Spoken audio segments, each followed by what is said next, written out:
উপস্থিত সম্মানিত সাংবাদিকবৃন্দ, আপনাদের সকলকে গৌরীপুর মুন্সি ফজলুর রহমান সরকারি ডিগ্রি কলেজ ছাত্রদলের পক্ষ থেকে ধন্যবাদ। গত 2 দিন যাবৎ সামাজিক যোগাযোগ মাধ্যম সহ বিভিন্ন গণমাধ্যমের মাধ্যমে আমরা দেখেছি একটি খবর পুরো বাংলাদেশকে গভীর উৎকণ্ঠা এবং উদ্বিগ্নের মধ্যে ফেলে দিয়েছিল। সেটা হচ্ছে কুমিল্লা পশ্চিম জেলা শিবিরের সাবেক সভাপতি এবং কেন্দ্রীয় শিবিরের সহ আন্তর্জাতিক সম্পাদক জিশান মিয়াকে গুম করা হয়েছে বলে কেন্দ্রীয় শিবির এবং জামাত ইসলামীর আমিরের বরাতে একটি খবর সারা বাংলাদেশে প্রচারিত হয়েছে। সেই সাথে বাংলাদেশ জামায়াত শিবিরের প্রত্যেকটি নেতাকর্মীরা তাদের আইডি এবং ফেক আইডি ব্যবহার করে বিভিন্ন বট বাহিনীর মাধ্যমে তারা বাংলাদেশ গণপ্রজাতন্ত্রী বাংলাদেশ সরকারের প্রধানমন্ত্রী এবং মাননীয় স্বরাষ্ট্রমন্ত্রী সহ বাংলাদেশের দায়িত্বশীল প্রশাসনকে প্রশ্নবিদ্ধ করার যে হীন অপচেষ্টা ছিল, তারা সর্বোপরি প্রত্যেকটি হীন অপচেষ্টা তারা সফলভাবে চালিয়েছিল। বাংলাদেশের মানুষ সকলেই গভীর উৎকণ্ঠার সাথে প্রকৃত সত্যটা জানার জন্য তারা নিবিড়ভাবে পর্যবেক্ষণ করেছে। তার ফলশ্রুতিতে আমরা বাংলাদেশ জাতীয়তাবাদী ছাত্রদল সহ দাউদকান্দি উপজেলা বিএনপি অঙ্গ সহযোগী সংগঠন সহ এবং আমাদের বিএনপির জাতীয় স্থায়ী কমিটির সিনিয়র সদস্য ডক্টর খন্দকার মোশাররফ হোসেন স্যার এবং বিএনপির জাতীয় নির্বাহী কমিটির সদস্য ডক্টর খন্দকার মারুফ হোসেন সাহেব সহ সকল নেতৃবৃন্দ প্রকৃত ঘটনাটি জানার জন্য প্রশাসনের সাথে যোগাযোগ রেখেছে। এখন আমরা আজকে জানতে পারলাম, গতকাল রাতেই আমরা জানতে পেরেছি তাকে লাকসাম থেকে উদ্ধার করা হয়েছে। লাকসাম থেকে উদ্ধার করার পরে তাকে লাকসাম মেডিকেলে নেওয়া হয়েছে এবং লাকসাম মেডিকেলে কিছু পরীক্ষা নিরীক্ষার পরে তাকে উন্নত চিকিৎসার জন্য কুমিল্লা মেডিকেল কলেজে স্থানান্তরিত করা হয়েছে। আমরা কুমিল্লা জেলা পুলিশ সুপারের মাধ্যমে জানতে পেরেছি লাকসাম মেডিকেল এবং কুমিল্লা মেডিকেল কলেজের প্রত্যেকটি যে চিকিৎসা রিপোর্ট রয়েছে তার মধ্যে জিশানকে শারীরিকভাবে আঘাতের কোনো আলামত পাওয়া যায়নি, কিন্তু শিবিরের প্রত্যেকটি নেতাকর্মী তাকে টর্চার করা হয়েছে, অপহরণ বলে এরকম গুজব এবং অপপ্রচার চালিয়েছে। আজকে আমরা মূল ঘটনা আমাদের বাংলাদেশ যে কুমিল্লা জেলা পুলিশ সুপারের মাধ্যমে আমরা জানতে পেরেছি, সেটা হচ্ছে জিশান গত কয়েক মাস ধরে একজন বিধবা মেয়েকে তার দাউদকান্দির ভাড়া বাসায় নিয়ে একাধিকবার ধর্ষণ করেছে।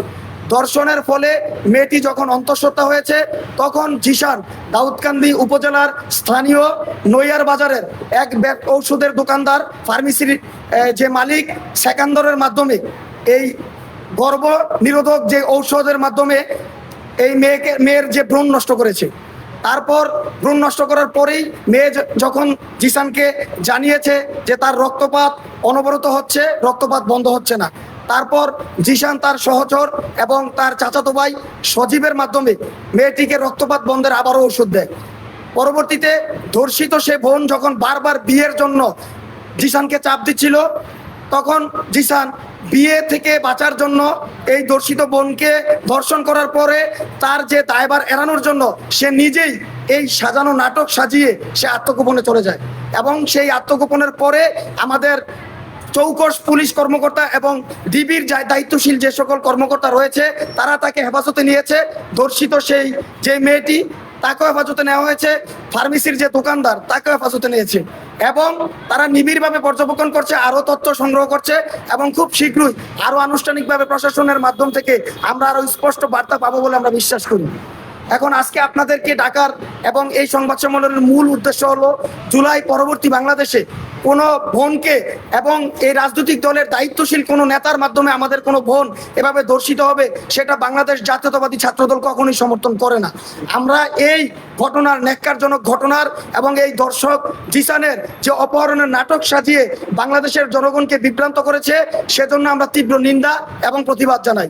সেই সাথে আমরা জানতে পেরেছি জিশানের বিরুদ্ধে নারী শিশু দমন যে আন্তর্জাতিক ট্রাইব্যুনালের আইনের যে মামলা রয়েছে এবং ভ্রূণ নষ্টের যে পেনাল কোডের যে মামলা রয়েছে সেটা রুজু করা হয়েছে।